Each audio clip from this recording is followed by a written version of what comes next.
आप भी भेज दीजिएगा ना बाबा।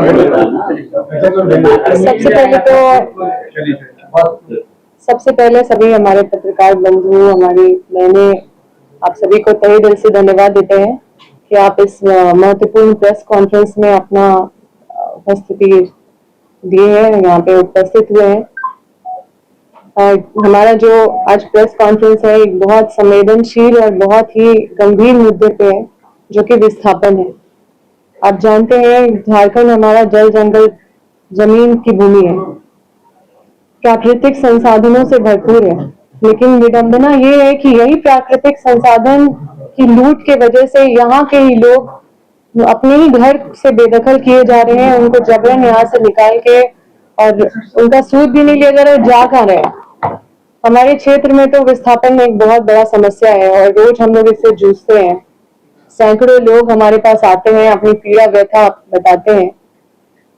आप सबसे ये अवगत करना चाहते हैं कि जिस तरह से विस्थापित जो मूल्य चुका रहे हैं, उससे आपको अवगत करना चाहते हैं। न सही मुआवजा मिल रहा है, जो विस्थापित लोग हैं उनको बाजबरन मजबूरन मतलब उनको बाध्य किया जा रहा है कि वो घर छोड़ के चले जाए, बिना उनका बताए उनके घर को ढा दिया जा रहा है। ना ही कोई नियम मतलब सही नियम से कोई पुनर्वास किया जा रहा है, ना पुनर्वास नीति अपनाई जा रही है। हर चीज को सब चीज को दरकिनार करके, नजरअंदाज करके जो कॉर्पोरेट माफिया है वो हावी हो गए हैं। कुछ भ्रष्ट पदाधिकारी हैं, वो उनके साथ गठजोड़ में शामिल है, जिसके वजह से लोगों के साथ और भी ज्यादा अन्याय हो रहा है और इससे जो विस्थापित है उनका जीवन शैली बद से बदतर हो जा रहा है।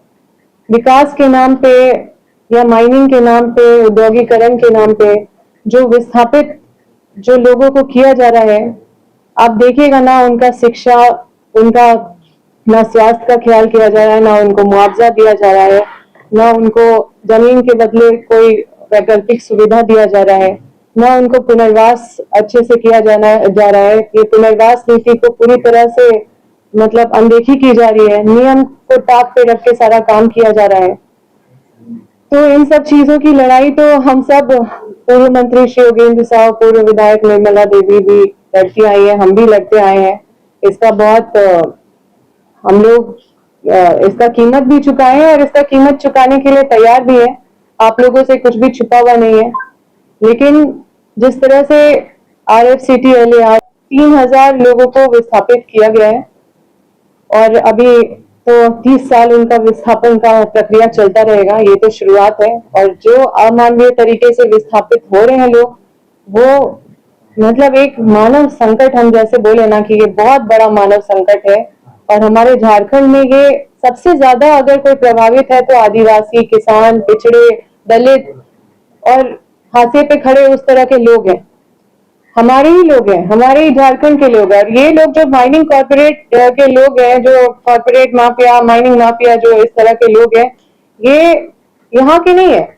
ये आंध्रा से आते हैं, ये साउथ से आते हैं, ये दूसरे दूसरे कोने से आते हैं और इनके बच्चे मतलब विदेश में पढ़ते हैं। ये लाल हो रहे हैं, यहाँ पे कमा रहे हैं और सब लूट के ले जा रहे हैं, अवैध माइनिंग भी कर रहे हैं।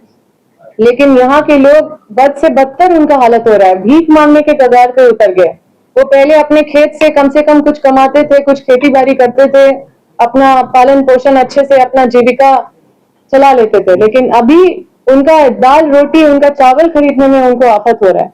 अभी उनकी आइडेंटिटी खत्म हो जा रही है। उनको वहां से आप हटा दे रहे हैं तो उनके पास पहचान पत्र उनको नए सिरे से शुरू करना पड़ रहा है। उनको जाके अपना आवासीय प्रमाण पत्र, ये वो में इतना उनको संघर्ष करना पड़ रहा है। उस पे भी उनको मतलब क्या उनका हालत है, वो तो मतलब शब्दों में बयान नहीं किया जा सकता है। मतलब आप मुख्यमंत्री पर आरोप लगा रही है कि वो अवैध माइनिंग करवा रहे हैं। हम तो आपको बोले कि माननीय मुख्यमंत्री जी को इसकी चिंता है, लेकिन हम इसकी लड़ाई लड़ेंगे। उन्होंने निर्देश दिया है पदाधिकारियों को, लेकिन जो पदाधिकारियों को जिस तरह से निर्देश जाती है उसका पालन नहीं हो पा रहा है। उसको धरातल पे हम लोग नहीं देख पा रहे हैं और हमारे स्थानीय स्तर पे जितने पदाधिकारी है वो भ्रष्ट तरीके से भ्रष्ट पदाधिकारी हैं। और भ्रष्ट तरीके से वो सब कॉर्पोरेट माफियाओं के साथ मिलके उल्टा काम कर रहे हैं। जो उनको जनता के साथ खड़े होना चाहिए तो वो उल्टा कर रहे हैं। नियुक्ति तो उनकी मुख्यमंत्री के द्वारा हुई, माइनिंग मुख्यमंत्री के पास। जंगल को जो डाइवर्ट कर दिया जाता है उस पर रोक लगना बहुत जरूरी है और इसकी लड़ाई हम लड़ रहे हैं।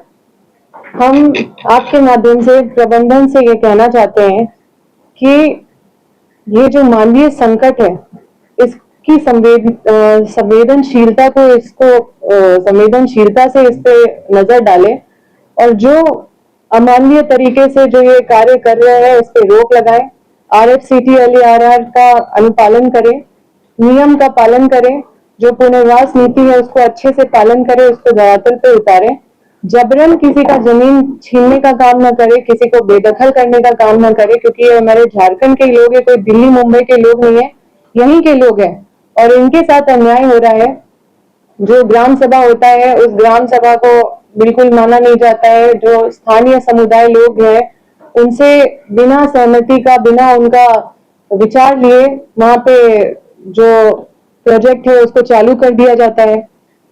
तो जो विस्थापित एरिया है, मैं आपसे आग्रह करूंगी आप सब रांची तक सीमित ना रहे, आप लोग माइनिंग एरिया में भी जाएं, विस्थापितों की आवाज को सुने, उनकी पीड़ा को सुने और इस लड़ाई में, हमारा संघर्ष में आप लोग सब शामिल हो। ये लड़ाई मतलब अगर प्रबंधन अगर अपने कार्य में सुधार नहीं करती है, अगर विस्थापितों के साथ न्याय नहीं करती है तो हम जन आंदोलन के लिए बाध्य होंगे।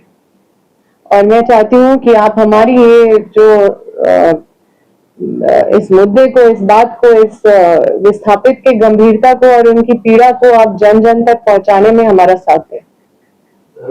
सरकार आपकी है मैम, आप आरोप आप लगा रहे हैं। देखिए, हम तो हमेशा देखे हैं कि उनकी चिंता है, लेकिन हमारा पीड़ा अभी भी वही है, क्योंकि आज भी जो विस्थापित का दर्द है ये आज का नया नहीं है। ये जो माइनिंग माफिया लोग हैं जो आज नहीं आए हैं, ये शुरू से ही आप देखिएगा, हर झारखंड अलग हुआ है किस लिए? उन्हीं लोगों से लोग लड़ रहे थे कि ये लोग जो बाहर से आके यहाँ के खनिज संपदा लूट के ले जा रहे हैं, इसी की लड़ाई थी। और आज भी ये जो पीड़ा है वो आज भी उतना ही तीखा है। तो आज भी हमको इसकी लड़ाई लड़ना है और माननीय मुख्यमंत्री जी की भी चिंता हमें दिखाई, जब हम बात करते हैं तो वो कहते हैं कि इसकी चिंता है हमें और हम निर्देश देंगे, निर्देश दिए हैं, लेकिन इसकी जो पीड़ा है वो कम नहीं हुई है, वो आज भी वही है। और आज भी विस्थापित बहुत बड़े संकट से गुजर रहे हैं।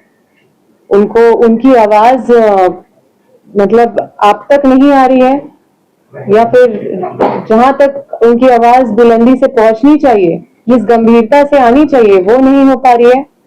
और मतलब नर्क जैसा जीवन वो जीने के लिए मजबूर हो रहे हैं।